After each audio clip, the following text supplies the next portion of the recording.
Hello, hello, hello, beautiful people. Welcome back to an episode of the USL show. Wow, it's been a week and I can't speak. It's been about 2 weeks for me, and some people turned it off saying, "Oh God, I thought they kicked him off." I'm back, baby, whether you like it or not. It's been a week. What'd you do with your week, John? I was so busy. Like the Open Cup was a lot. There was a ton of USL stuff going on. Clearly, life got in the way for most of us. So, yeah, happy to be back on the pod, though. It feels like it's been forever. For sure. Speaking of forever, Alan, welcome back. Hey, thanks. Yeah, when you change jobs and you have people who like to talk till like 6 o'clock at night in meetings, this does it to you. Yeah, things I'm are right good. here. Yeah, Just say my name. Say my name. Say my name. Yeah, I think we learned some really good stuff. Like when it comes to goals, one is Knox enough. Ryan. I'm doing okay. I just had the most fever dream scenario just watching the Tottenham match earlier today, but my Manchester City fandom of 4 hours have officially paid off, so looking pretty good there.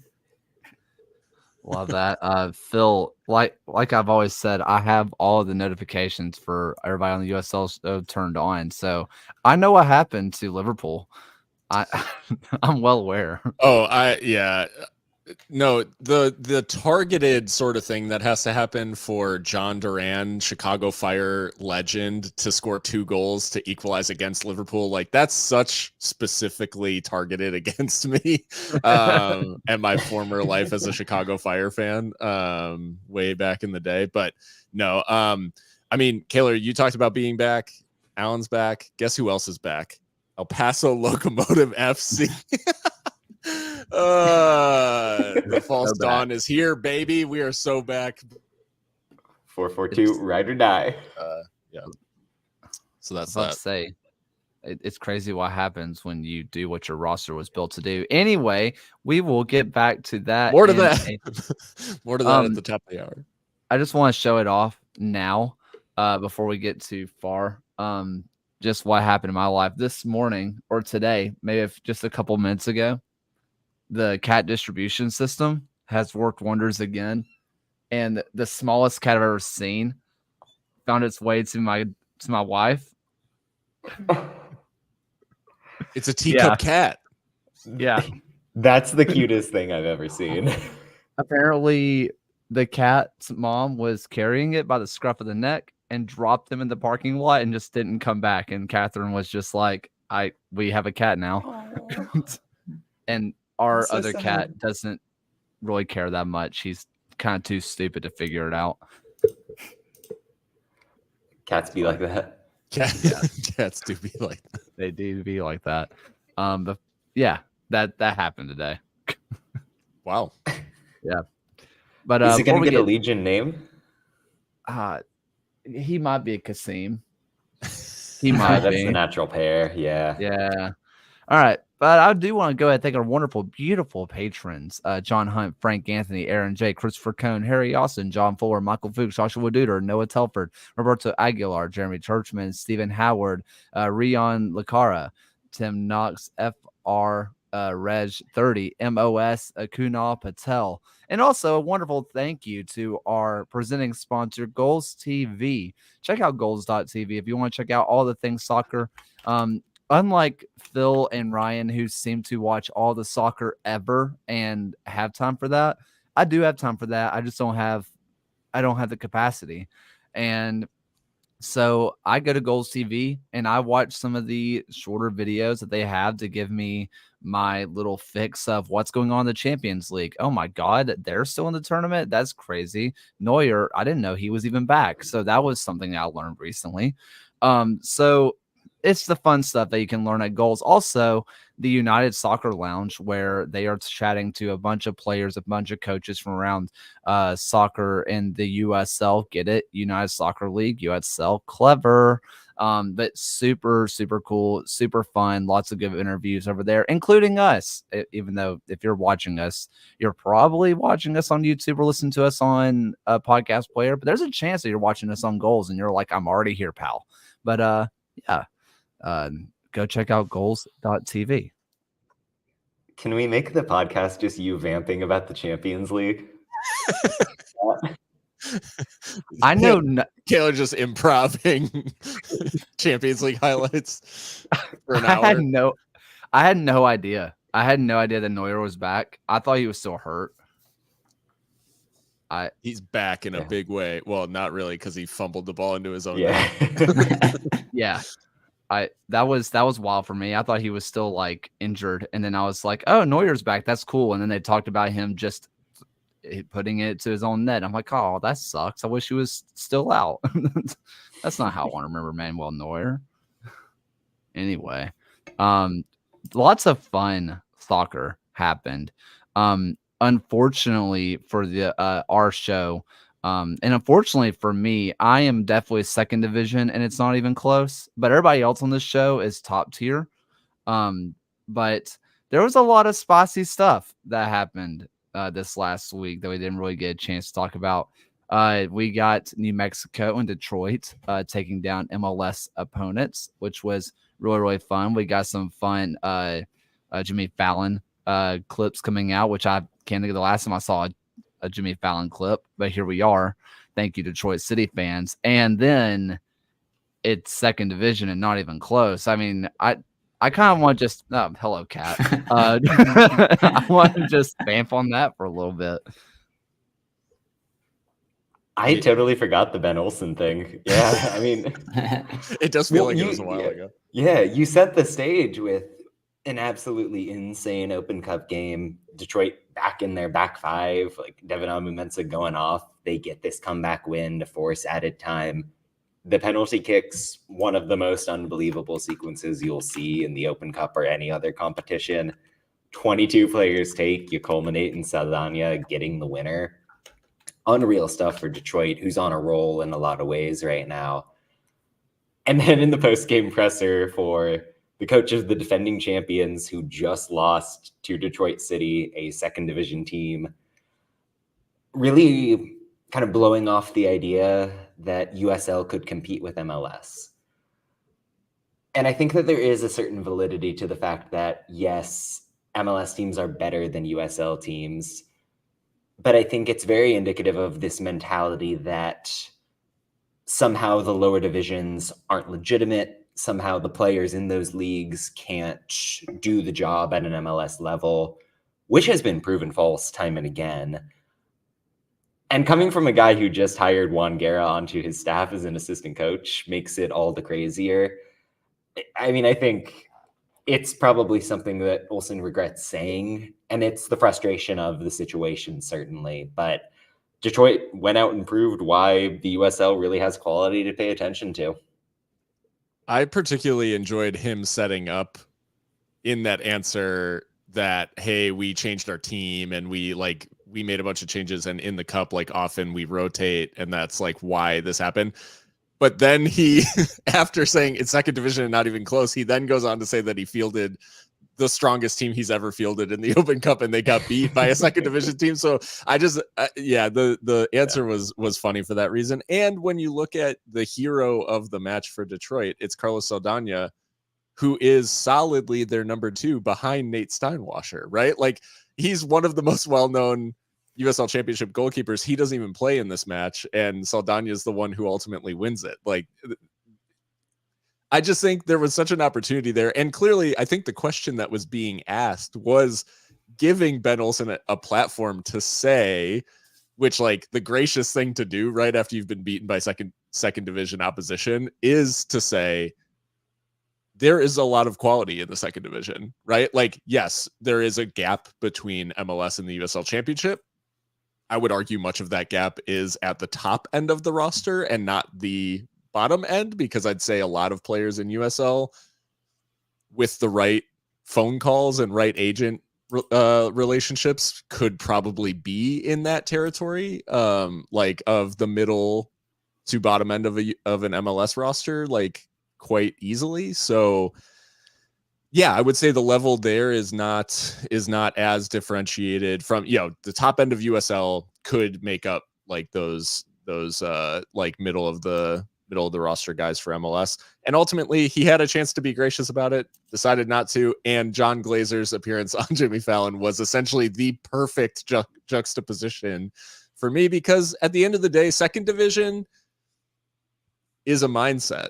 Like, whether people care about the team or not has little to do with the level or the product on the field, right? Like, Detroit City has proven that among other teams in the US who have rabid fan bases, regardless of the level. And like, there was nothing minor about how John Glazer went all out and literally both barrels, as in double middle fingers towards Houston on national TV. So it was a nice moment, I think, for the USL, and ultimately, like, a couple of really, really good wins. I think the New Mexico win actually had some shine taken off it by all of the attention around Detroit, because New Mexico handled a very good Real Salt Lake team quite easily, which was maybe even more ammunition in the belt of those who like the championship. And you're looking at a New Mexico team who has an excellent chance to make the quarterfinals of the competition, as they play an NYCFC 2 team who beat Colorado Springs in the last round. And even on the other side, if you're looking at just Detroit, who will be playing Indy 11, which should be a very competitive matchup, there are a lot of opportunities for USL teams who make up the bulk of the teams left in the round of 16 to make a very good run at the rest of this competition. I would just add, Phil, to your take on the right agent or the right phone call. I would also say, like, the right origin, like nation of origin of birth, I think has a lot to do with some of the chances that some of these players don't get in MLS, because they will take up an international roster spot, which, I mean, you get why that's the case for a domestic league, but it also, like, in the grand scheme of why some of these players aren't getting the looks that maybe USL fans are clamoring for, is just because it would take up a spot that you don't want to burn on a guy who's going to be a middle of the lineup guy or the bottom, a rotation guy. Like, you're not going to burn a spot on that. You're going to save those for those, more higher end players, if you will. But I think that's always part of the conversation, is just how the leagues are structured really tamp down opportunities for guys that USL fans are like, why isn't this guy getting a shot? Phil, I don't want to go to, like, shots fired at random players, right? But we did see movement recently, within the last 2 years, of players that I was personally shaking my head at. I mean, Morton got signed out of Charleston, and he was fine, but was he the best goalkeeping talent in the USL last year? Pretty middle of the pack by all metrics in the film, to be honest. Same with Lawrence Wyke, who by all metrics was bang average, had baggage on him, also was probably the worst center back on his team, and got signed to an MLS contract. Like, again, not to be shots fired at those guys, because, I mean, they, like a lot of people, deserve the opportunity to move up. And if they have the chance, what are they supposed to say? Nah, I don't deserve it. Sign that contract, get that bag. But, a lot of times it's, who does your agent know? And, at what point were you connected? I mean, Morton, I think, was in MLS before. So at some point, other MLS scouts saw him and were just like, yeah, we'll give him a chance again, because it's easier to bring somebody back into the system than to get someone from outside of it. Yeah, and I think the contrast, between the two Cup set games is so fascinating when you think about RSL, a team that started Diego Luna and Fidel Barajas in that matchup, a team that bought Kavan Lambert last year. I was able to talk to one of their sporting officials in the offseason, and they've got a real respect for the USL. Not only that, they see the Open Cup as a great opportunity to scout potential signings. It's never going to be a flood upwards of USL players making the jump. But when teams in MLS adopt the Real Salt Lake sort of mentality that we can be precise. We can choose certain players who we think are ready to make the leap. That's going to be something that lifts all ships in the broader ecosystem. And it's a really sharp contrast to Houston, frankly. Also, Ben Olsen's other assistant coach was Brendan Burke. So, like, and can I shout out NYCFC too, real quick? Because I think the funniest thing that happened last week was them winning the $25,000 bonus for being the furthest advancing third division team. Like NYCFC too. That's ridiculous. Like when a well-meaning prize goes to the least deserving like recipient, it's like you are technically the winner, and it completely goes against the spirit of the reward in the first place. That money is being transferred to Tottenham as we speak, actually, for a thank you present. The idea of that 25,000 balancing the books at City Football Group is actually insane. Like, that's hilarious to me. Like, they're offsetting someone's PR appearance with that 25 grand to NYCFC too. That was why the 115 charges have taken this long. They were waiting for this last leg of it to then cover everything. They needed the check to clear from USSF. The U.S. Open Cup is the reason why Man City passed financial fair play. Yeah. Yeah. $25,000. I need to see that domino meme now. Oh man. We kind of talked about it just a little bit. And I just want to hit it just real fast because I want this to segue into Nate Worth. But I do think if we're going to talk about the U.S. Open Cup, maybe should mention the Tampa Bay Legion game because that was dumb, frankly. Talk on that, because I mean, you must have gone through the ringer with that game. I'll be honest, I couldn't even. This is so bad. I couldn't even fully get excited because I was so done first. Yeah. Like I was like, game was gone. We are so back, but I had never gotten to we are so back before the game was gone again. Like I had not made the full cycle. I didn't have enough time to.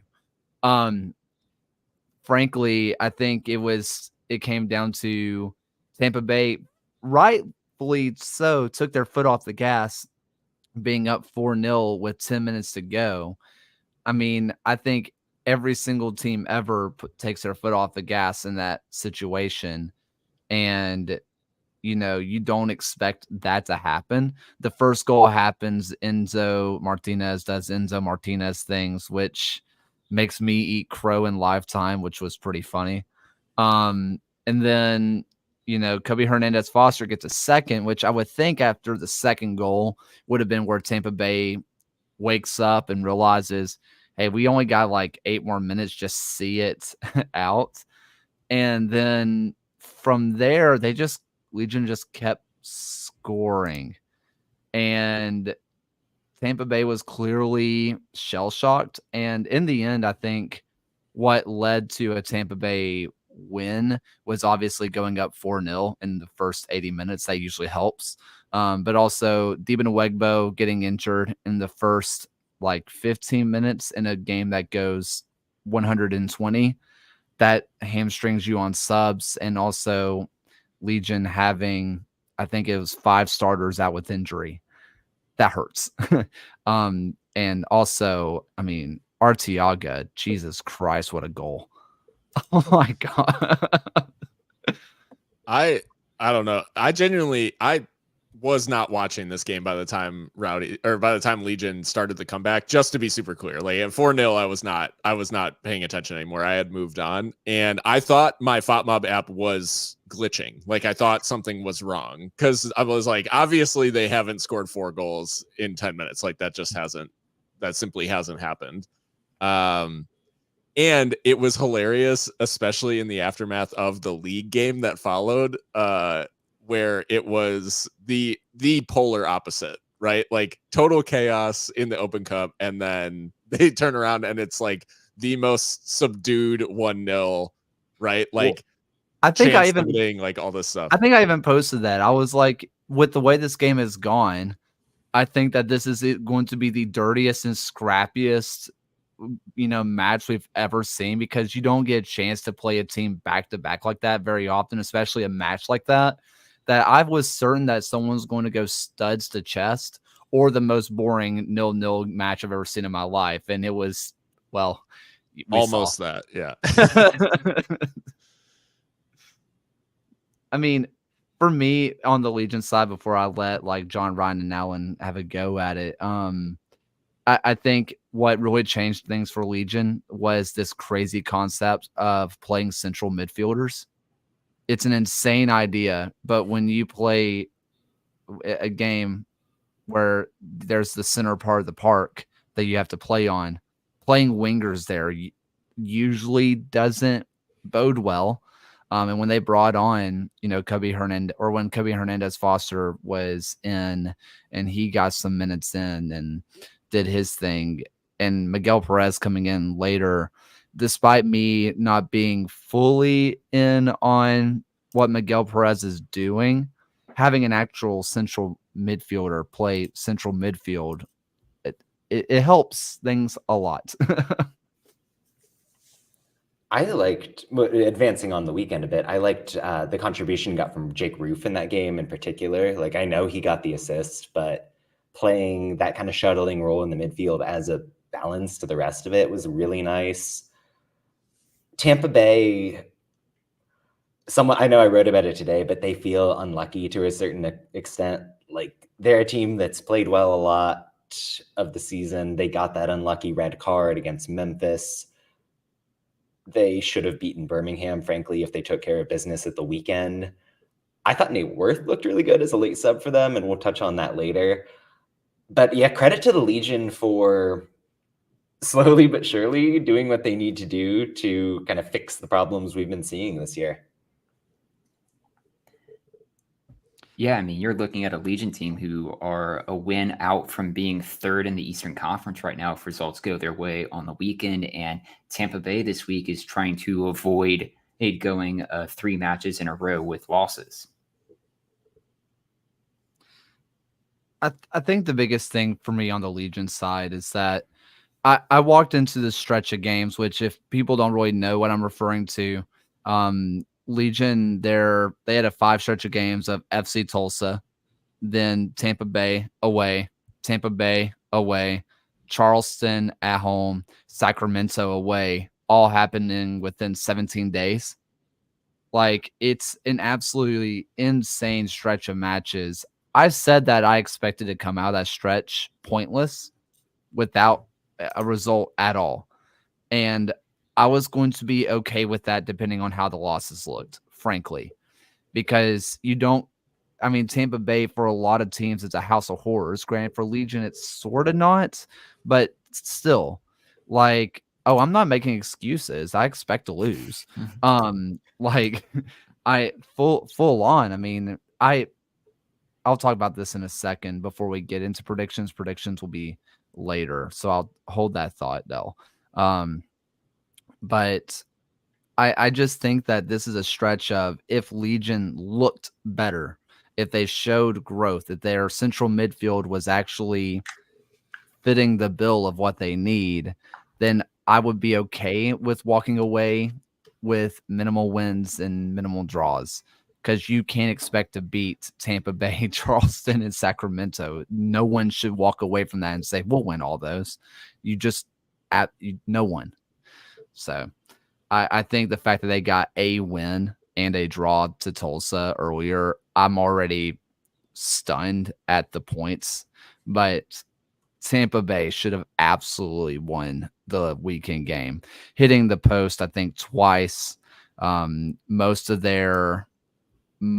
Tampa Bay's shots were blocked, and if they would have just been a little bit more clinical, if they were just a little bit more like Wednesday, I think they win that game 2-3-0, frankly. Yeah, no disagreement with you there. But I kind of want to know, how much is Nate worth? Because, you get sold over from Tulsa in what was one of the most insane things that I've seen. Tulsa was a few months away from getting a huge paycheck for this level, and they decide to sell on. And even if Phil had mentioned this on Twitter, that let's hope they put a nice sell on fee. Even if you get a sell on, you're not getting a fraction of what you would have gotten yourself.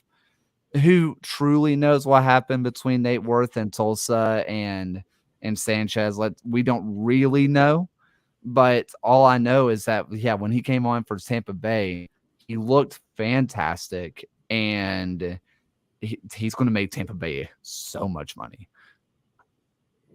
The thing with Worth, like, he's somebody who was highly regarded out of the Red Bull Academy, highly regarded in the U.S. Youth National setup. Tulsa hesitated to give him the starting run, even though from what was clear behind the scenes, like, he was ready to make that leap. He plays for about the last 10 games last year and lights it on fire and nearly helps Tulsa to the playoffs. If Blair Gavin is still around, he would be starting in that midfield today. But with the regime change, with the hope that you're going to get a little bit of a different culture going on, Tulsa had other priorities. I think if you're a club who has a player like Nate Worth, who reportedly has interest across Europe, who has trialed with teams in, I believe, Germany and Belgium, I want to say, this is somebody who's going to go for, if not a record USL fee, something in that ballpark. It's kind of your obligation as FC Tulsa to just give him minutes, like, even if you want to do something else, because that's life-changing money for a USL team at this point if you're going to make $500,000 less, let's say. So Tampa Bay, so they sit him early this season. They drive his value down. Tampa Bay swoops in, probably at a discount, and now they're going to make a killing, while also getting a player, keep in mind, that, as we keep emphasizing, looked killer against the Legion, is going to make them better for now. It is May 14th right now, like, as we sit here. They had 1 month until the European transfer window opens, right? June, the transfer window opens. Worst case scenario, you begin shopping him, like, you play him the beginning of the season and you shop him aggressively in the window, and you probably find a buyer for, like John is saying, like, a lot of money. It is inexplicable. Like, it's an inexplicable piece of business. I don't know a nice way to say it. It just doesn't make any sense. Like, he's the sort of player that you protect the value of, like, bottom line. And if he goes for what we expect he'll go for, and Tampa reaps the rewards there, it is among the all-time bag fumblings in USL history. Second only to the Tulsa rebrand from the Roughnecks. I want to make that clear. That Scorching hot take. Just searing hot. Nope. I NASL like legacy names, don't get rid of it. Come on now. I like the scissor tail, though. I like the bird. I'm a big fan of it. I like the Art Deco design. I don't know who follows the Steel Army on Twitter, but they were highlighting something that I've been very bothered by with FC Tulsa this year, and that's the production quality. Oh, yeah. Their announcers often sound like they're in a submarine somewhere in the Pacific. I've never seen a broadcast cut that much during the action. There was a play in the Charleston game a couple weeks ago that I think Phil maybe tweeted out, where Graham Smith played a ball over the top and Tulsa, like, scored in a really direct play, and they just, like, had cut to Graham Smith getting tackled, and you just missed the goal entirely. And they played Pittsburgh this weekend, and the Riverhounds people were all over this. So if you are in the van for FC Tulsa, let's not do that. NASL legacy names that need to come back, though. Colorado Springs Switchbacks petition for the Caribous of Colorado. With the kits. With the fringe on the kits. That's what we're looking for. Caribou is on the Utah NHL shortlist.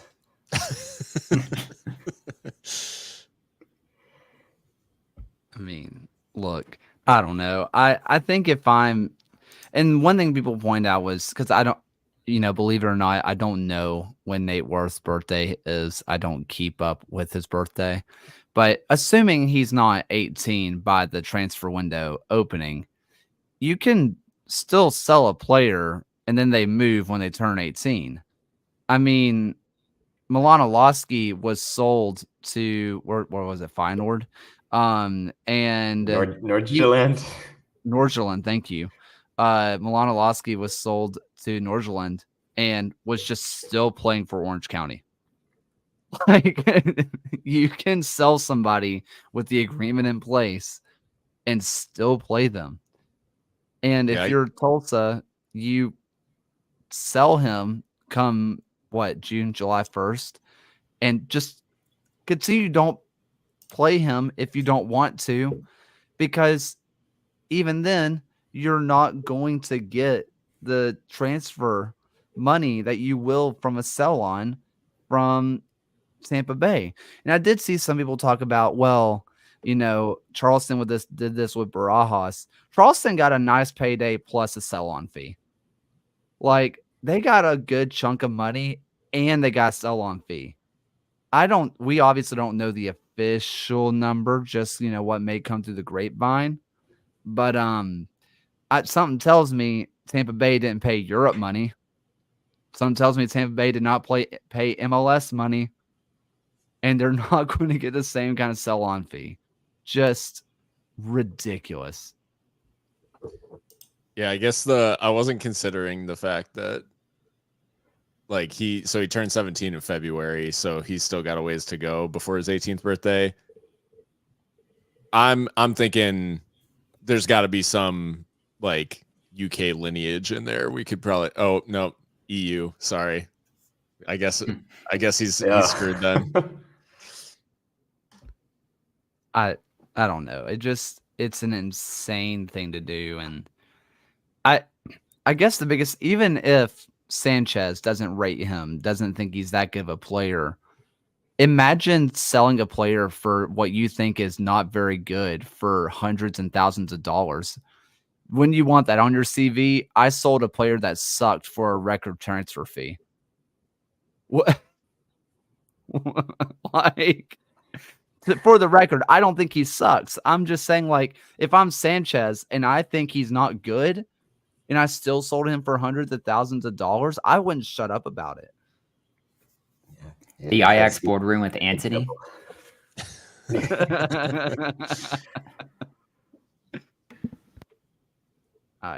Whatever. Does anybody else have anything on that? We got some Super League stuff. That's going on. Lots of players being signed. Carolina are signing a ton of players. Fort Lauderdale, just my alma mater, Felicia Knox. It's kind of cool knowing that somebody that came in the same freshman class as me is now playing professional. That's always fun. I remember you when you were a freshman. You and me both. We were out there grinding. You more than me. But that's always fun to see. Also, Dallas Trinity. I said it in our Discord. I am such a sucker for maroon and gold. It is ridiculous. I want to buy all of the Trinity merch. And the Trinity getting a deal to refurbish the Cotton Bowl, if I have that correctly. Yep. That's a big deal in the Dallas area. That's a venue, that's an institution. I think it lends this team a level of credibility. I know a handful of Dallas-centric MLS type people that I just happened to be in the circles of online that were paying attention to what Trinity were doing. Big moves all around. Somebody announced, was it Fort Lauderdale maybe, who got a GM today as well? They're kind of doing this day-by-day rollout of Super League news. Exciting to see on all fronts. I mean, Dallas Trinity with the Cotton Bowl plays closer to Dallas's metro area than FC Dallas does. Let's go like that ever again. They have little robots that deliver donuts. Okay. Specifically donuts? Yeah. Like they have these like little robots that they drive around just to deliver donuts. Don't ever disrespect Frisco like that ever again. Frisco, Frisco, The Texas. only Shout out. the only reason I Yep. know that is because one of my good friends at Alabama when I was at school took videos of it every time she ordered a donut from this place. Like she would video the little drone going from the bakery to just wherever it was going. It was awesome. Do you think that's how they landed the National Soccer Hall of Fame? Yeah, 100%. They're like, we can get you donuts anytime. Some people would argue FC Dallas doesn't really even play soccer that at all. So,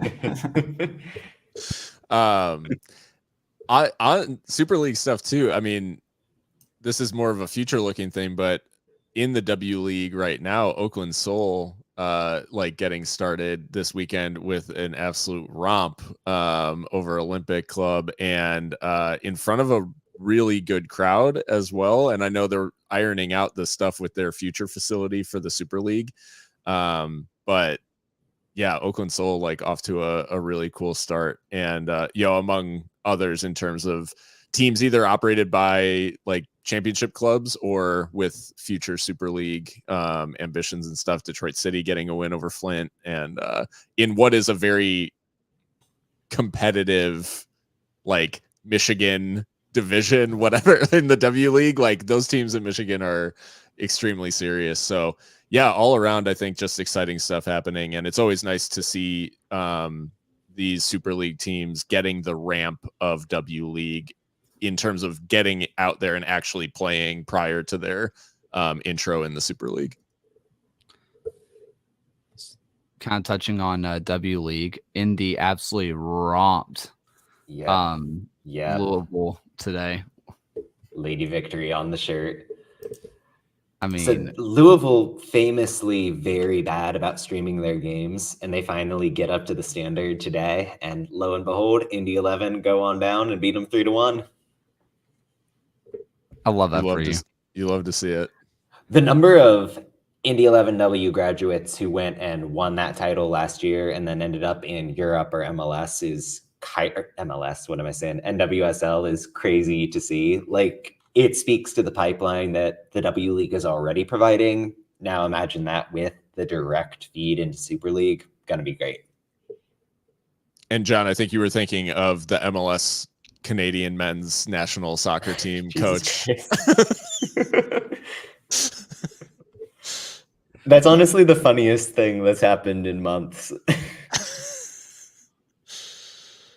All right, gentlemen. Yeah, I gotta bounce.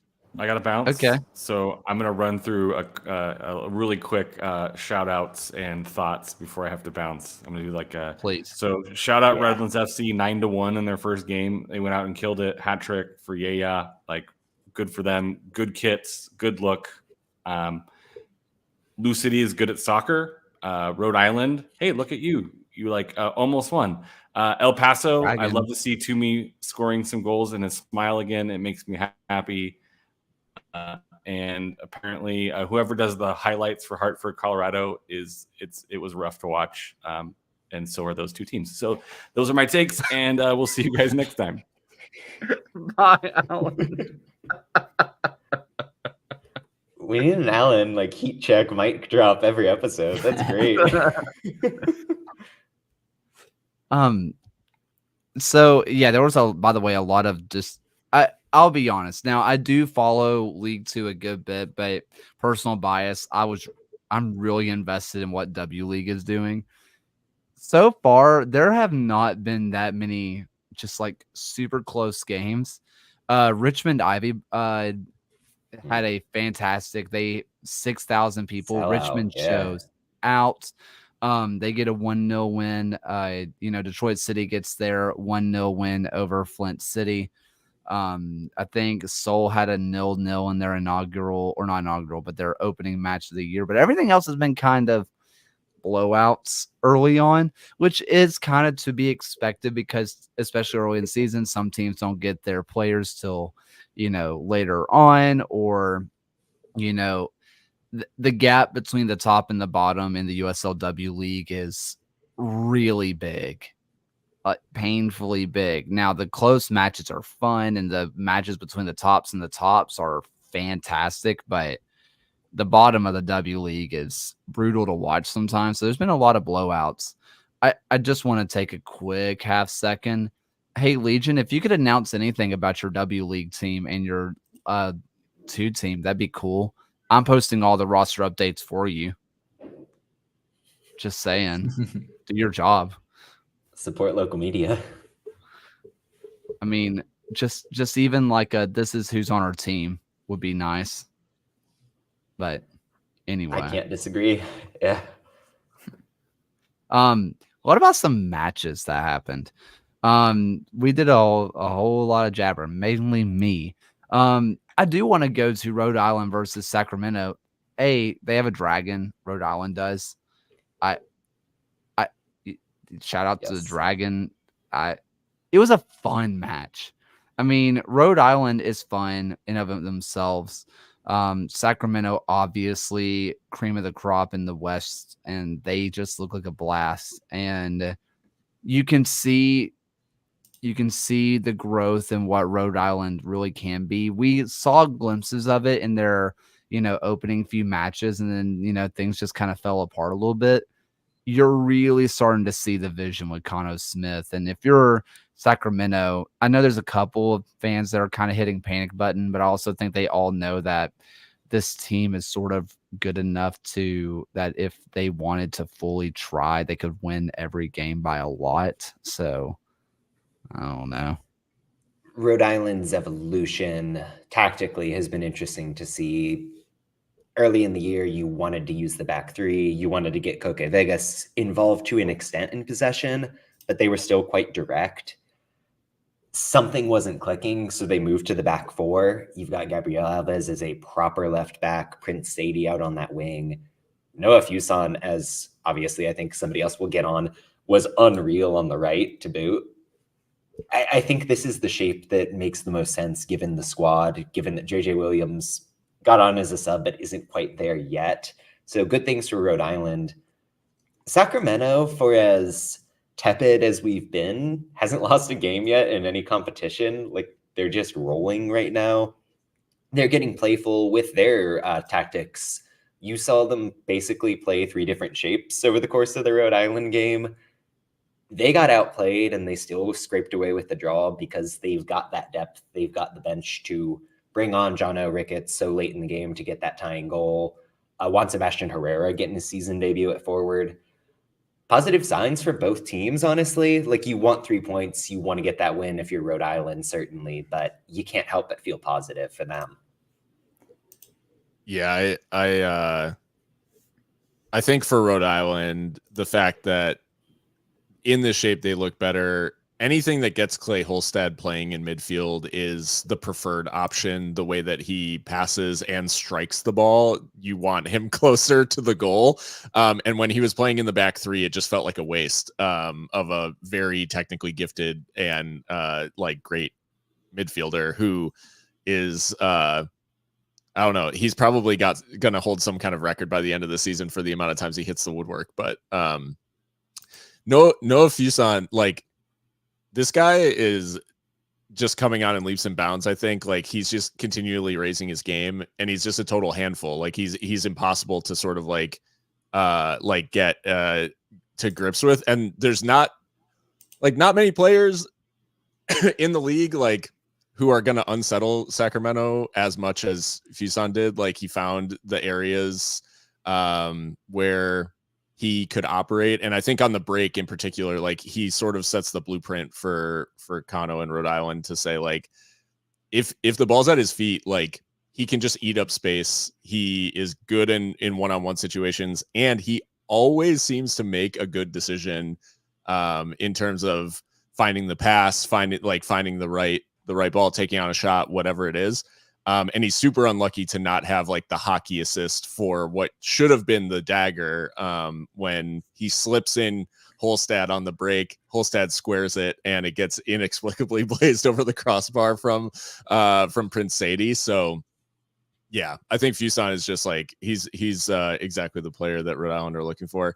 And Sac Republic, there is just like this I don't know, there's this feeling that they're not getting out of second gear sometimes. And I really think that there's more to come from them. I think if anything right now, the fact that they are down in these matches, maybe not looking like totally great, they weren't like necessarily all, firing on all cylinders, and they still find a way. And that's sort of they still find a way to like equalize.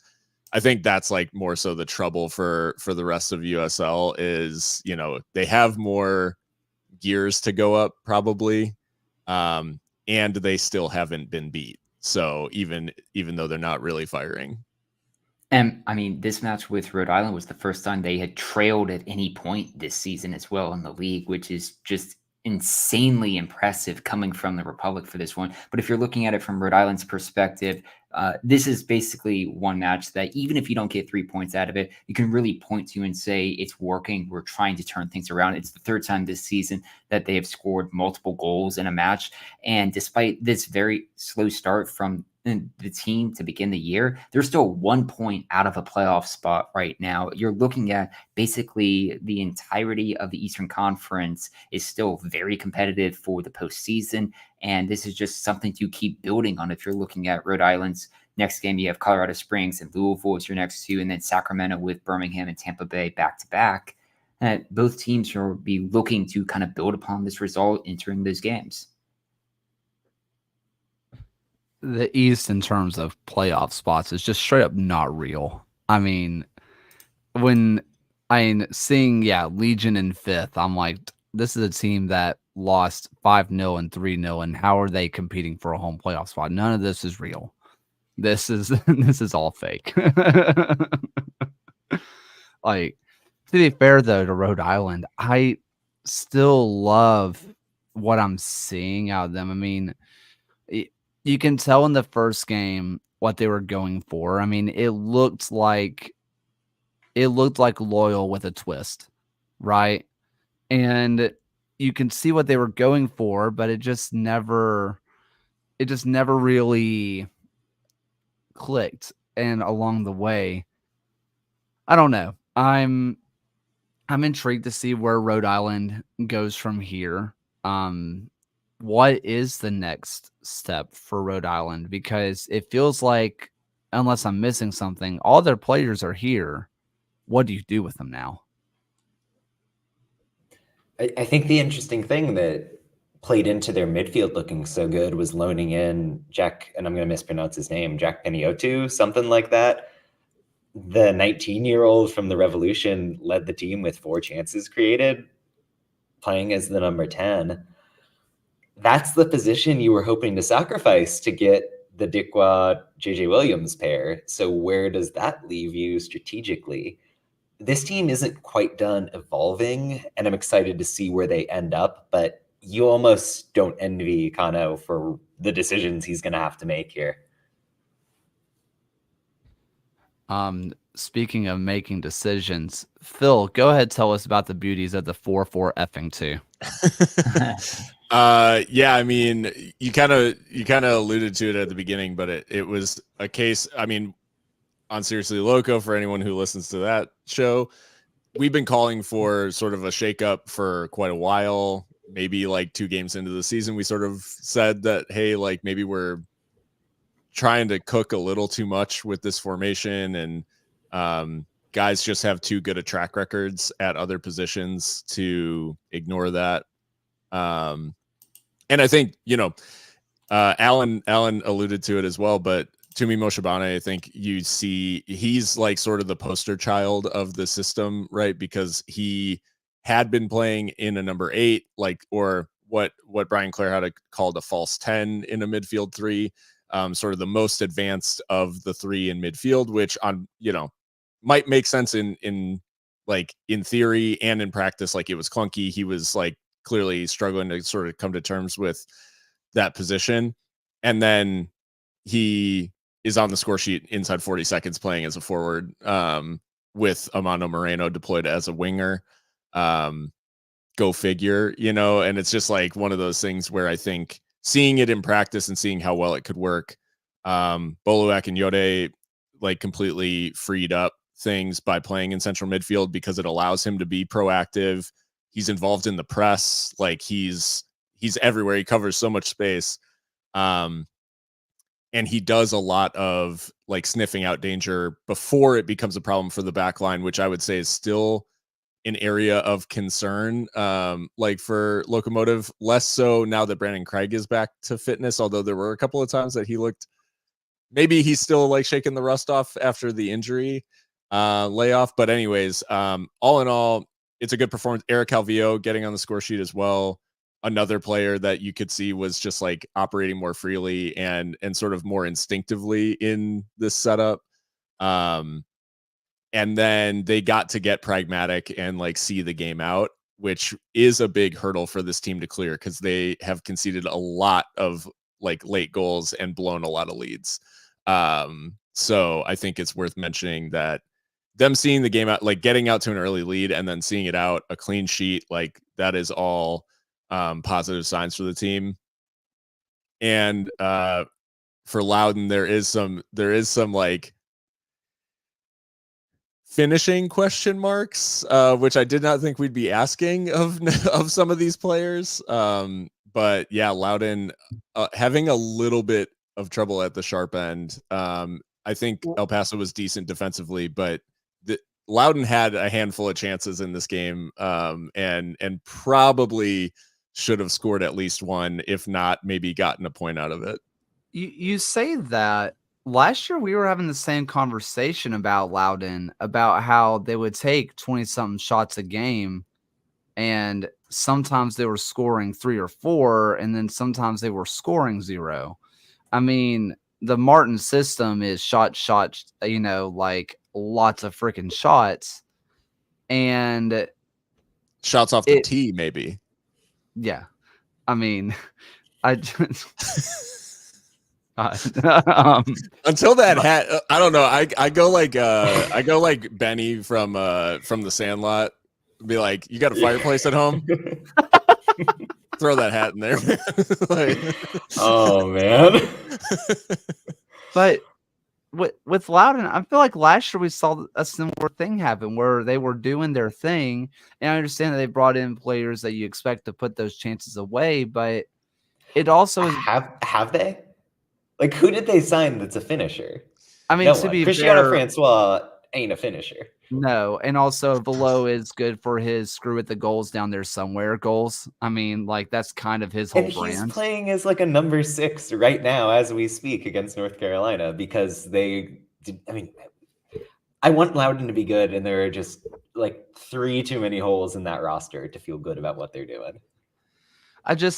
I mean, that's it. I mean, I feel like we did have this same conversation of like, yes, you're doing the thing of taking shots. I wish there are a lot of teams that you're like, just shoot, dang it. Loudon, we're like, maybe wait until you're 20 yards away as opposed to 35. Like maybe instead of shooting from the corner flag, get in front of goal a little bit. Shot selection seems like it's been a continuous issue. Which I don't want to say this is a Coach Martin just downfall exactly, but I think it's something that maybe would work in USL a few years ago as the level of defending and the level of goalkeeping has gotten better and better. Because sometimes they get a fair amount of shots on target per game that maybe against a worse USL team they're bagging, but this is just not the same league it was. As for El Paso, I mean, Toomey up top, who'd have thunk? Moreno, by the way, whenever he went out wide, he was suddenly very good, which I find purely preposterous. I can't imagine how that could be the case. Him getting isolated, like honestly, I can't even imagine what was going through Drew Skundrich's mind when he got out wide isolated against Amano Moreno in the opening minute of the game. It's like, this is not how this is supposed to work. Like that's like, I know that was what was going through his head. Like, this is not supposed to be happening to me. So yeah, it was, no, it was good to see Amando like have that confidence too, because he just like has looked so sort of like at sea, like in some of these games where he's just sort of like running around, and it's hard for him to like get involved in the game. And here it was like, nope, he's got his like pocket of space that he can drop into. They were better defensively as a result because like the wingbacks weren't pushed so high up the field with wingers in front of them. And it's not to say that Stauffer didn't get involved. Like as the game wore on, Lions, I think, is still, he's regressed a bit from last season. I think that's like just not great. But all in all, like Locomotive chance creation wise, this was their best game of the season. They created 4 big chances in the first half, so it truly could have been like a rout by halftime. And I think they were actually a little unlucky to go into the break only 2-0 up, because they had a couple of other big opportunities where they really could have like made this look like a big statement win. I mean, if you're looking at Loudoun right now, since the NCFC match they're playing has been at least delayed up until time of recording, they're still currently down 1-0 in that one, and staring down what would be a third consecutive shutout on a third consecutive match they haven't been able to score. Yeah, and I mean, the story with that game right now is that they aren't even getting chances unless it's either Wesley Leggett, who's off the pitch now, or Cristiano Francois getting in behind fairly luckily with a kind of fast break. Loudoun just doesn't have the creator you need in the middle of the pitch right now. There's lots of good patterns. There's lots of good movement. No one can hit the ball before the final ball. Like, they're not even getting to the final third where you need them to get. I think Zach Ryan can kind of be that guy, but given how the roster is laid out, he's got to pretend to be a number 9 in a way that doesn't really suit what I think is probably his best skill set. So, Loudoun. North Carolina is also like, they have terrible finishing. Yeah. I don't know what's happened, because on paper they have great finishers and 3 big chances missed tonight. We need to talk about Alex Anderson, who, as a runner, is unbelievable. Like, you don't want anybody less than Alex Anderson running at you. Like, he's a freight train, and that is just not turning into goals this year, which unfortunately is something we saw last time he was in the championship. So maybe it's something about the level. Maybe tonight means something. Like, yes, the goal came off a set piece, but moving Paco Craig over to the side in defense made a difference in how they were building out. I think Ezra Armstrong quietly is one of the breakout players of the season at wingback. What they can rely on is the fact that their defensive structure has been almost flawless all season. They had that rout against Tampa Bay, which was somewhat misleading because it was kind of just the Rowdies spamming long balls into Cal Jennings in a way that felt fake. Yeah. I don't know. The bottom of the East is fascinating. I mean, with this result, if it holds, North Carolina would be in a playoff spot as it stands, and currently in 8th. If you're going to look at their next 3 games after this one, they have Pittsburgh on the weekend, then Miami, and then Louisville, 3 games that are all away from home. I know this isn't going to land for John, but this is for me and Ryan. The analogy in the East almost feels like Formula One, where like a single point can be the difference between like last and like third, because there's just not points on offer. Like Charleston and Louisville are winning all their games, right? Like, so it's just like, okay, who can we actually beat out here? And the East is just like such slim margins as a result. Are we here for the North Carolina FC is the Alpine of the East? Only if Loudoun is the Haas. The colors match up, so it works. But no, and then yeah, I don't know. I just think, yeah, North Carolina are going to beat Loudoun's defensive issues popping up over the last 2 games is not good when you've already got a lingering scoring issue.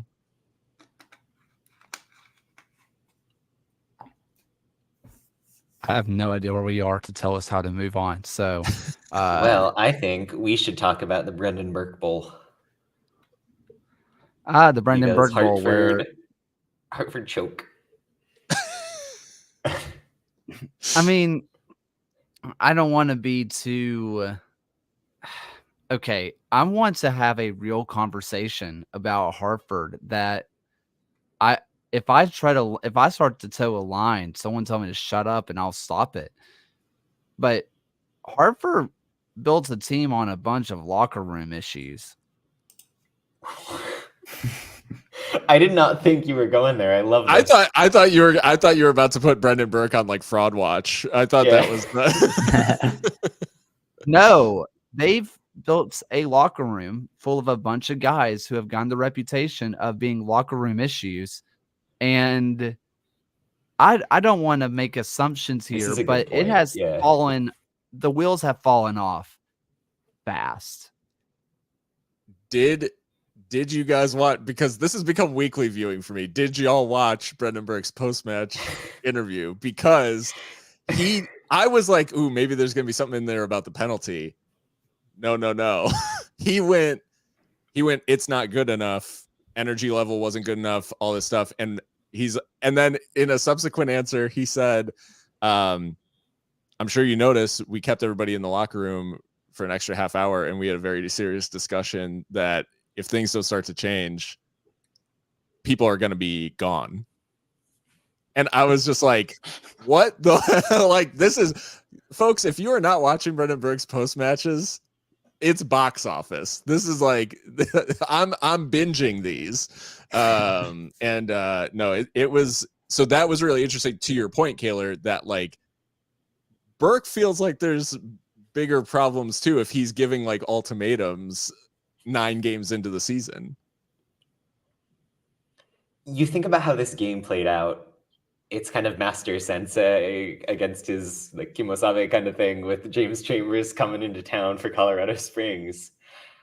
And Colorado Springs kind of played classic Burke ball, right? Like, you're really focusing on the wings in your attack. Malik Foster with the filthiest no-look assist that you're going to see in your life to open the scoring. But this is a game where Hartford, who built their roster to play a 4-2-4 and gun at you, we're in a back five again. They had benched Marcus Epps. Asiadu was not in the lineup, if I'm recalling correctly. There's been a goalkeeper change lately. It's not how this team was supposed to be playing the game, and it showed. They didn't have any creative outlet down the middle. They had to take off Romario Williams because he just couldn't get touches up top at striker. He's not doing what they wanted from him physically. I mean, no matter what area of the pitch you're looking at for Hartford right now, it is not going to plan. I think they haven't won a game in a month, including that NYCFC 2 loss in the cup. So it is too soon to slam the panic button, but I'm kind of hovering the hand over it right now. I mean, if you're going to look at Hartford for their next 7 games, where is a win coming from? You have Indy 11 and Monterey Bay as their next 2. Then you have the all-important derby match against Rhode Island on June 1st, which you know Rhode Island will be up for. And honestly, losing that first derby match in New England just seems like a Hartford thing to do right now. But then following that, you have New Mexico, Pittsburgh, Tampa Bay, and Sacramento. That gets you to the end of June. Like, where are you seeing like any results coming out of Hartford out of that stretch?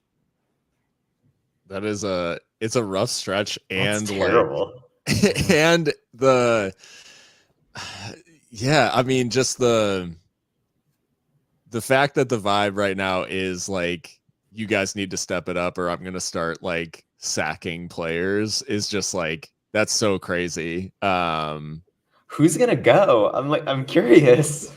9 games into what is like this big project, right? That Hartford have really thrown their weight behind. Yes. And that is like, I don't know, that to me is just like raising so many alarm bells, because it just feels, you know, not to like dip into the, you know, Premier League well again, but it's sort of like the Chelsea thing where it's like multi-year project and then Graham Potter's gone after a year or less than a year, that sort of thing. It's just like, you can't blow the whole thing up when you're talking about this is a big, you know, this is like a long-term thing. What? And was Hartford this year built to be a long-term thing?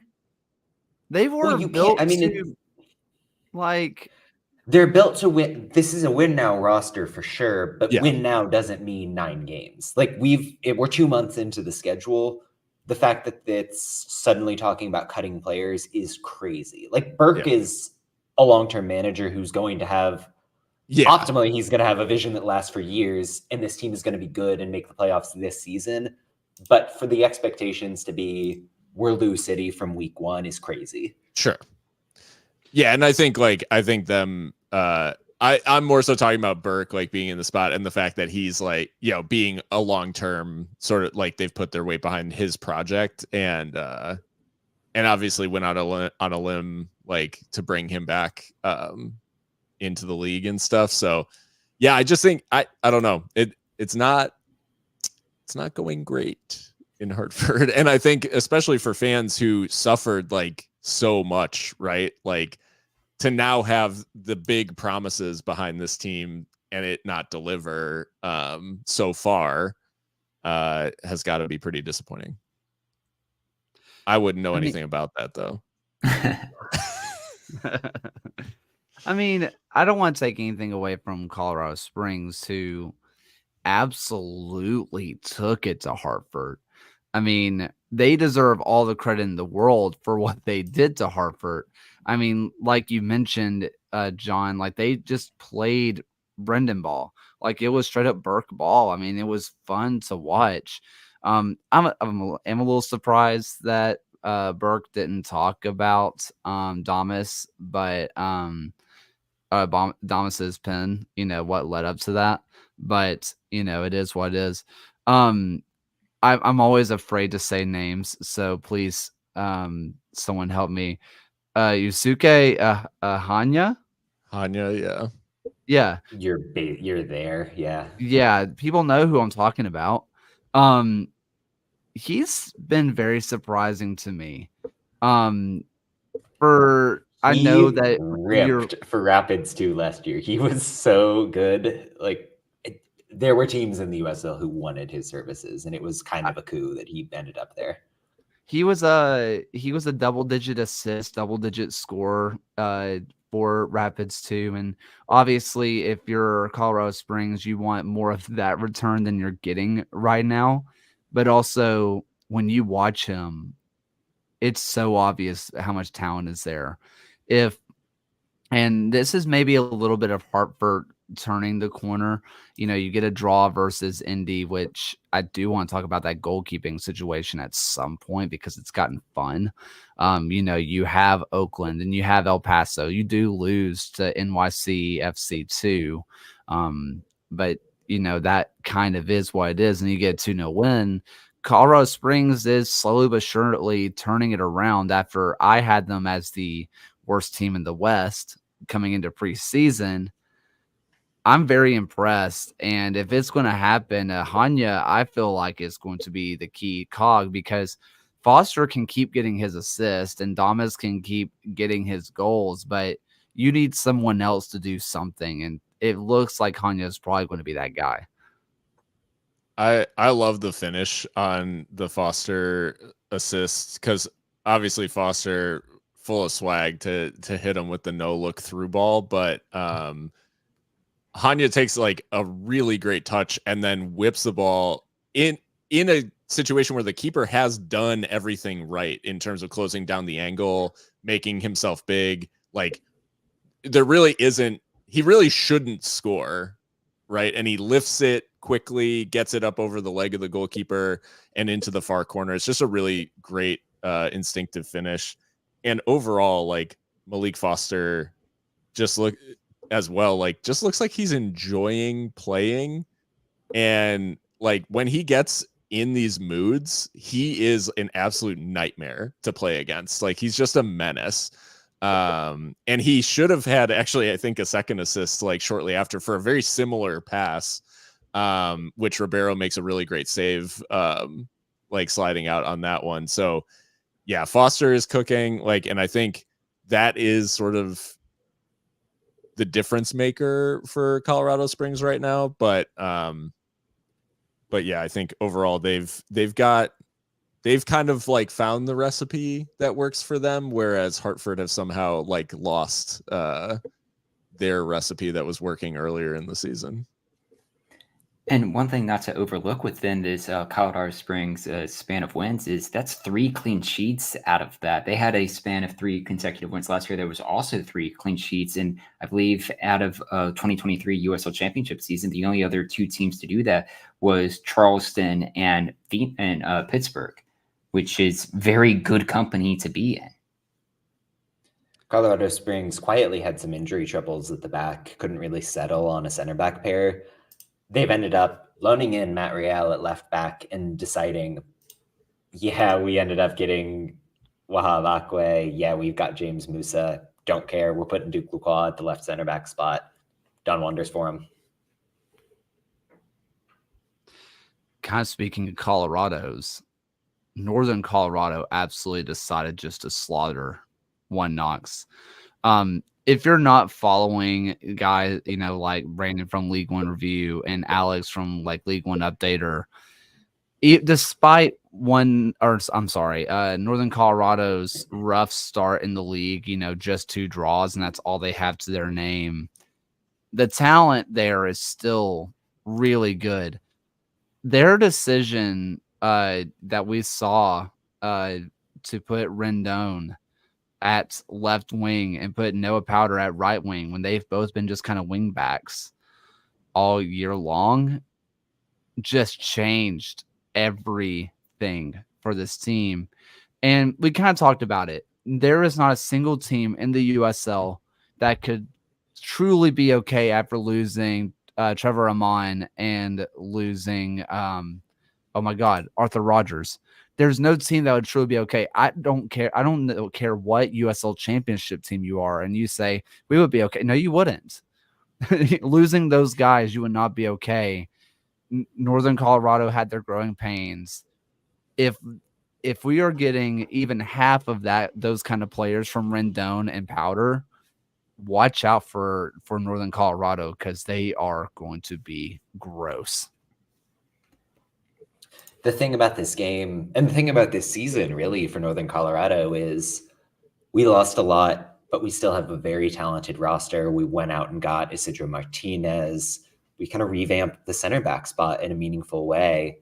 How are we going to fit those players? And you hit the nail on the head that step 1 was deciding, you know what? Noah Powder and Bruno Rendon are our best 2 attackers. Let's get them upfield. Tactically within this match, One Knox is a team that will press you high, will turn you over, and will play physical. Northern Colorado continually spam these longer passes up the left wing. You're getting the headers on from Yamazaki at left back. You're shifting over your center mids to win the second balls. As soon as you're getting on the end of it, immediately try to play in the wingers. And it worked out well because those are 2 of the best attacking players you've got in the wide areas in League One. Against a team that isn't One Knox and has a little bit more of a kind of deep block conservative style, I'll be interesting to see what gives. But the fact that Northern Colorado wasn't afraid to keep tinkering until they found something that worked, I think speaks well to Ayman Zayed and speaks well to the project there.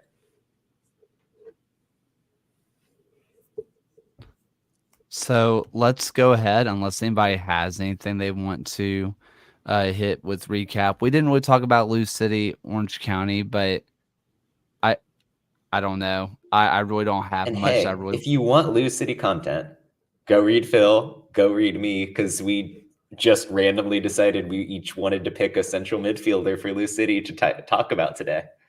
And we picked about the different ones. So if you will get comprehensive Louisville City midfield content on both of their central midfielders if you read both those articles.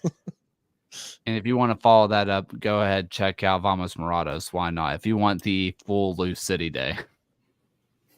Why? Didn't Benton host one episode of this podcast? As an actual host? Yeah. Yeah, that was the thing. Former host of the USL show, Benton Neiman. Friend of the pod. Let's go ahead and hit some predictions. Let's go ahead and start off with the one that I am wearing myself. Let's go talk a little bit of Legion versus Charleston. How are we going? Oh, okay. Okay. I mean, the Battery with the bye weekend, plenty of time to scheme and figure out what's going on with the Legion, who have had a pretty hectic schedule as of late. I think if the strength for Birmingham has come in the central midfield, there's no team better equipped to nullify that than the Battery. So going Charleston. Yeah, I mean, you're looking at a Charleston team who's won 5 in a row, something they didn't accomplish all throughout last season. I think it's really hard to bet against Charleston right now, so backing them to win this one. Yeah, it's Charleston. There's just no smart money is going against any of these teams at the top of the East right now. Yeah, Charleston is just, they're cooking and they don't look like they're slowing down. So kind of what I was talking about earlier, when I was telling Dell to kind of hold on. If it isn't obvious by what I'm wearing, I went to Charleston's training today. Got a couple, had some conversations with players and all that kind of stuff. Super nice people. As always, shout out to Clemens. It was really cool to watch the way they train, and this is after seeing up close, this is significantly better Charleston team they were last year. It's not even close how much better than they are from last year. The vibes are also really, really good. Super competitive. Like they were in like some games and like just little training games and stuff. And they were getting into each other. They were in a good way. Like they did not want to lose even their own little just small sided games and not even just laugh it off later. Like they were still like we won, screw you kind of mentality. And they were, all in a very healthy way. It was really cool to watch. If AJ Patterson is playing the 6 for Legion, I feel better about it. If he's not, I don't see any world where the Battery don't score at least 3.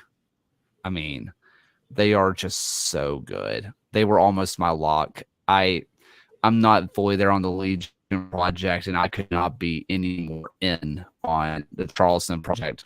Also, the inside of this sweatshirt is very soft. I just want you all to know that if that's something you're into. There's that. Moving on, El Paso versus Memphis.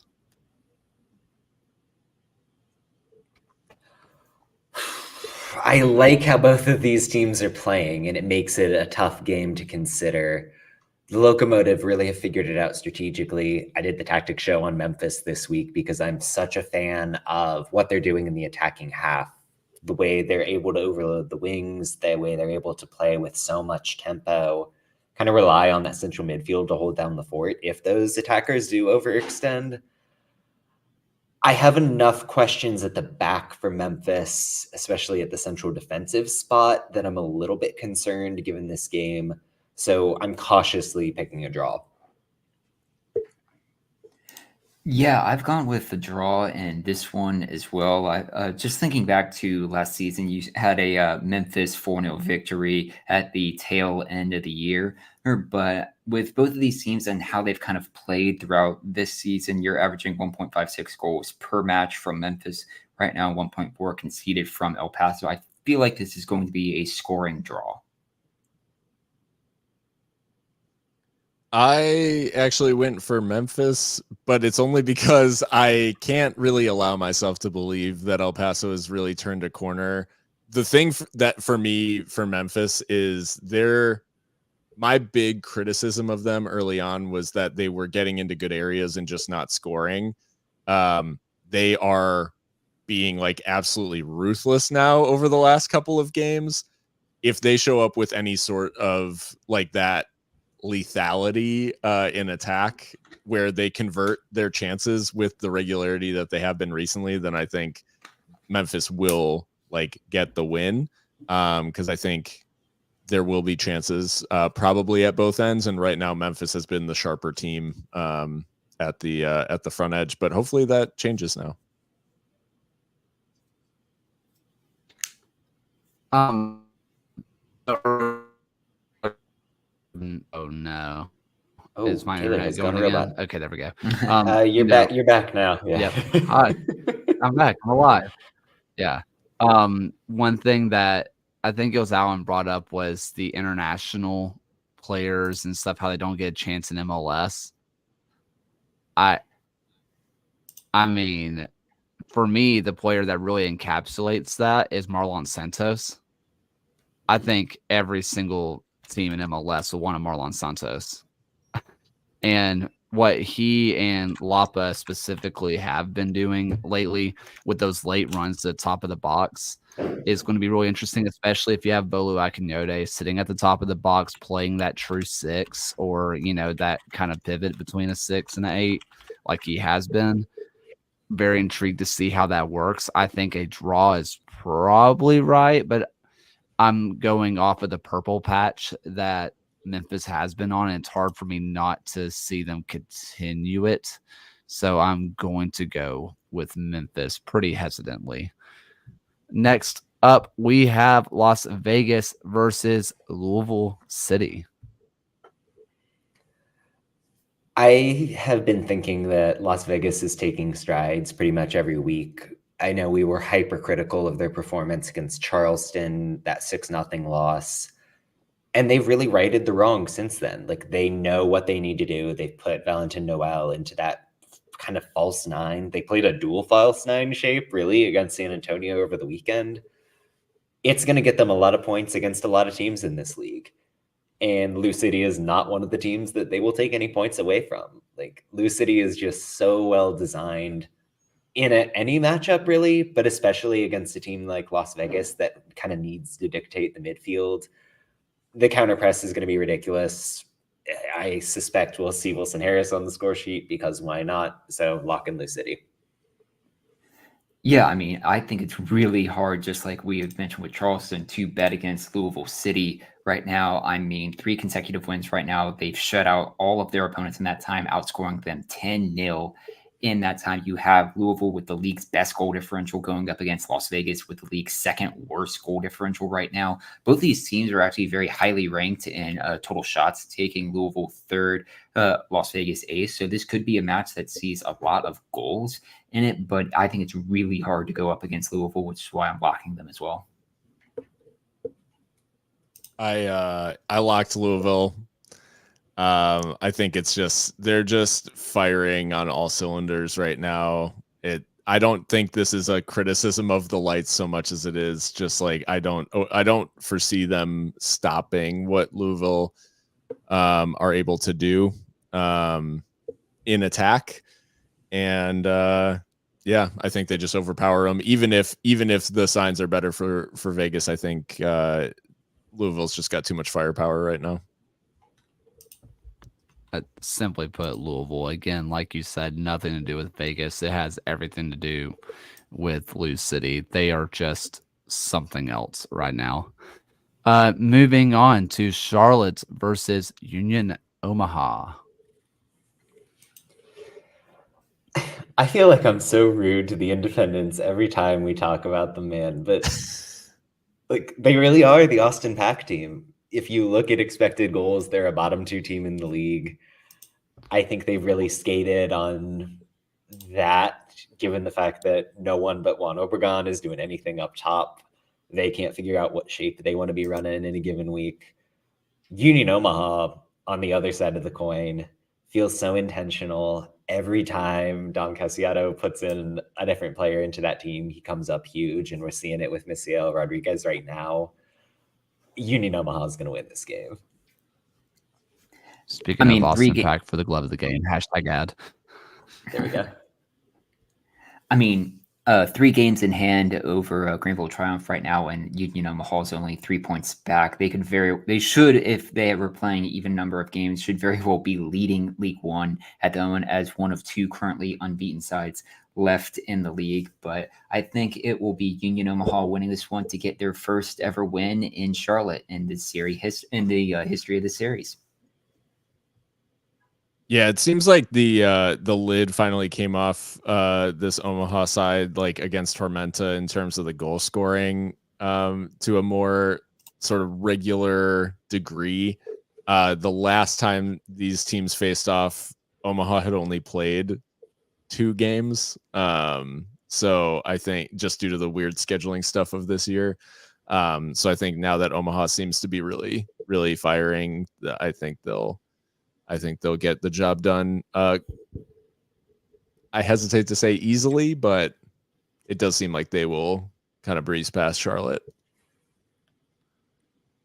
I mean, we kind of look at the 3-2 win that Spokane did have over Omaha, and you can kind of sit there and say maybe we're not where we need to be with Omaha quite yet, but also it had the heels just going nut job, and Andre Lewis just can't stop scoring for Spokane. So I think if you're Omaha, you walk away and you're like, we're fine. If I'm Union Omaha, I just think that you look at like what John said. Charleston, yikes. Charlotte, I always do this, just cannot seem to do anything besides Pack is hopefully down there somewhere and please save us. Like, it's kind of unbelievable how fast the attacking wheels have fallen off since the last year. Where's Dane Kelly? Like, where is he? I'm taking Omaha. Charlotte hasn't shown me enough for me to believe whatsoever. So, finally, speaking of that Spokane team, Spokane versus Madison. Spokane, who was a lot of people's darlings coming into this year because they saw the names on the paper and got really excited about it. And they have shown it. Meanwhile, Madison, who I very loudly said is the best team in League One, and it's not close. They've stumbled out the tracks a little bit, but Gebhard and Cheney just can't stop. They are still being absolutely incredible. Who comes away with this one? Yeah, going against the grain, and I think Spokane get the win here. I just think that they've got a very disciplined system. I think the aggression in the back line and the height of that back line really is going to pay off against a Madison team that thrives when they've got the space to kind of flow and rotate a little bit. The velocity, they have kind of the expansion team thing where you can't quite trust that they're going to execute at a perfect level every time out. But I just think that this matchup is favorable enough that they'll get the dub. I've gone with a draw in this one. What I found interesting, just looking through all the stats between both of these teams, is you see Spokane and Madison like next to each other in the league table. They're next to each other in the number of goals that they've scored this year. They're next to each other in the number of shots they're taking. They're next to each other in the conversion rate. It's a fairly even matchup when you're looking at it from that attacking sense. I do feel like Spokane has an excellent chance to pull off the upset here, but I still have to back that Madison being unbeaten right now and getting a huge win over Charlotte in the Jägermeister Cup this past week. It's going to carry over that form, so I'm taking a draw. Yeah, I'm going for Madison. I think in a sick twist of fate, John writing about Madison is what pushed me over the edge, and he's actually picked against them, which is but no, I think in general I do like a lot of what this Madison team does, and plus I've got a super soft spot for Derek Gebhard, so that in and of itself is enough to pick Madison over Spokane. Mark Lowry heritage. I love this Madison team, but you also have to. When in doubt, Louise Hill, dude just can't stop. He's so good, and I do want, despite what he and Andre Lewis are doing, and that it's one of the things that I feel like is a little unfair on me. Like earlier, I said with Colorado Springs, you need more than just a couple of guys doing it. You need more than just one guy doing it. There's Louis Hill and Andre Lewis, where I'm like, yeah, but if one of them goes cold, what are they going to do? They have 2 guys doing it, which should make me believe in them. For some reason, I think is what you're saying, John. They are expansions. So how do we fully trust if we haven't seen it for more than just a couple of games. For that reason, I'm taking Madison. Speaking of the Jägermeister Cup, and taking a shot at glory, Jamie Smith. Did he hit the ball that hard? That wasn't sped up, right?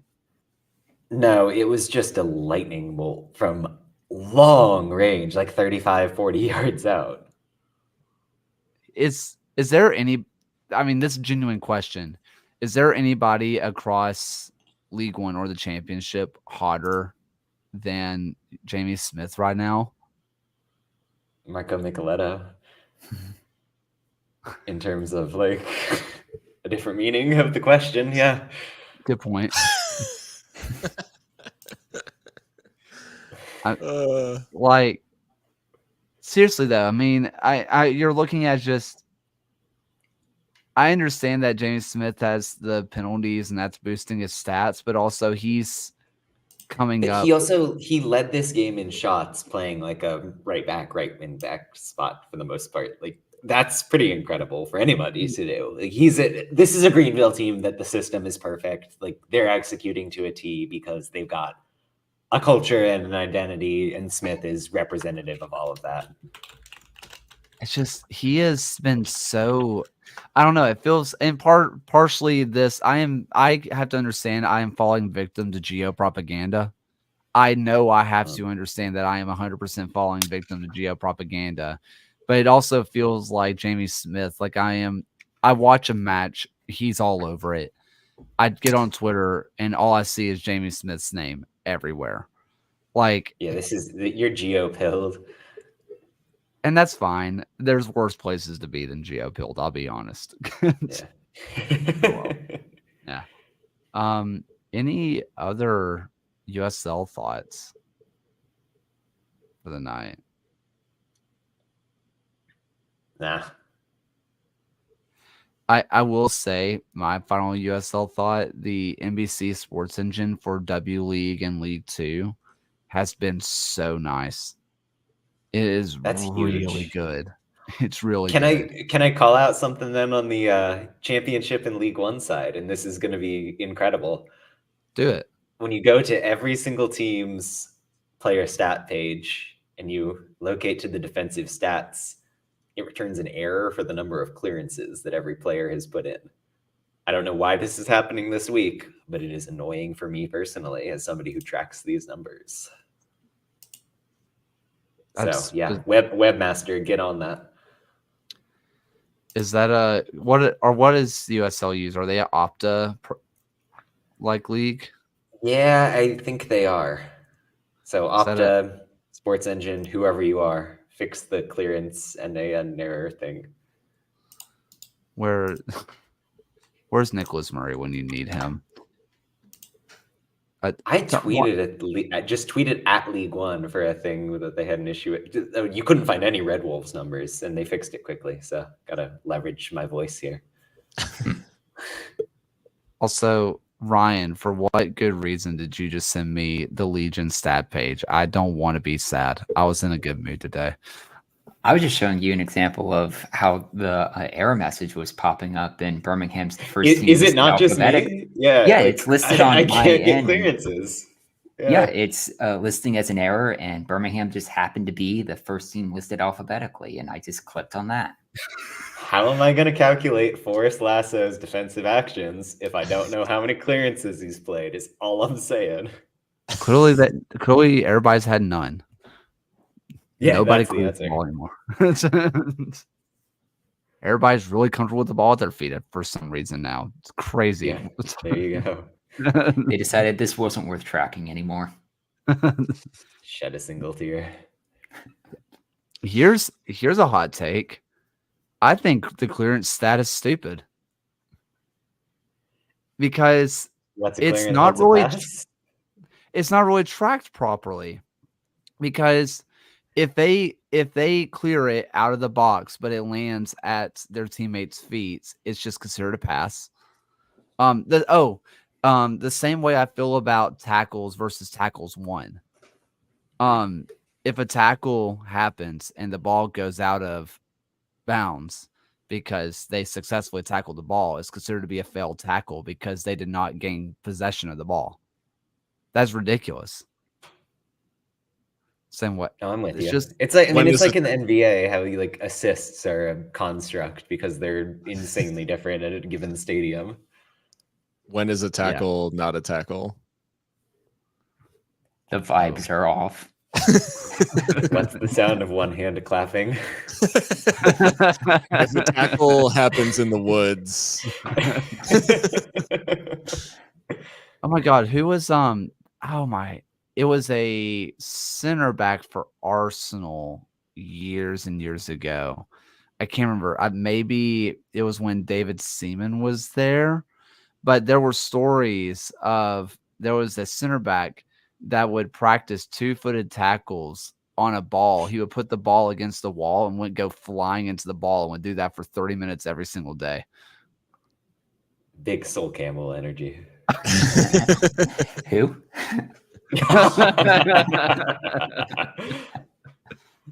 Someone help me out. Somebody has to know what I'm talking about anyway. If you made it this far, please. Goodness. Final thoughts for the night, John. I did not come prepared for this one. I've been mainly just kind of chilling in my downtime, like not trying to pick up any big shows or projects like that. So yeah, just everyone keep it cool, relax a little bit. Not everything has to be an assignment. True. Ryan? Yeah, I mean, I was just thinking earlier this week that I haven't really like watched anything or like picked into any show or anything, but I guess X-Men 97 just all continue to praise the show and that it's kind of reaching its end game of its first season.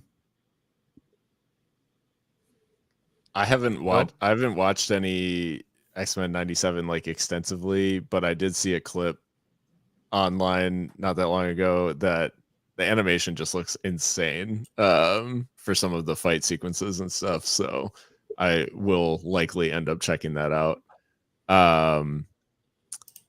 Yeah, I know this is weird to continue the theme, but I haven't picked up any new shows or anything either. Shogun ended it. We all just are lost in the sauce just now. like, what do I do with my life? Although word on the street is maybe a season 2, and I was like, Yeah. but how? Like, You're right. you kind of blew up like the. Anyways, so yeah, nothing big on that front. I mean the show that I continue to watch because it is ongoing right now is Top Chef, and for anyone mourning the departure of Padma Lakshmi, they have done a wonderful job in if you can replace her, like if that is even a thing you can do. Kristen, who was a winner previously, like Season 10 Seattle champion Kristen Kish. Amazing. As she was amazing on the show as a contestant, she's amazing as the host, and really feels like it's a new area, but captures a certain amount of Padma's like energy of as a judge and host. And overall, they've done a great job of bringing back a lot of the like faves from over the years in terms of guest judges and stuff. So it's been a very enjoyable season. Highlighted a lot about Milwaukee that I did not know. And I would say Milwaukee as a USL city, I know like it's happening in the near future. So I'm looking for it. Made me excited for that. Padma and I go to the same farmer's market, and I've never run into her. Oh man, that's I'm praying for the day. One of these days. Yeah. Kind of speaking of Milwaukee, in a couple weeks from now, I'm going into the former land of Phil, and I am flying to Chicago. First time I've gone since I was like in high school, and that wasn't even real. I was just kind of told where to go. Now I want to actually explore, and then me, my wife, and the best man for my wedding are driving from Chicago to Milwaukee, and then going from Milwaukee to Minneapolis. Super stoked about that. I did figure it out. It was Tony Adams. Apparently, Tony Adams would just put a ball against the wall and just practice 50-50 challenges for hours. Built different. Just yeah. White men would literally do anything but go to therapy.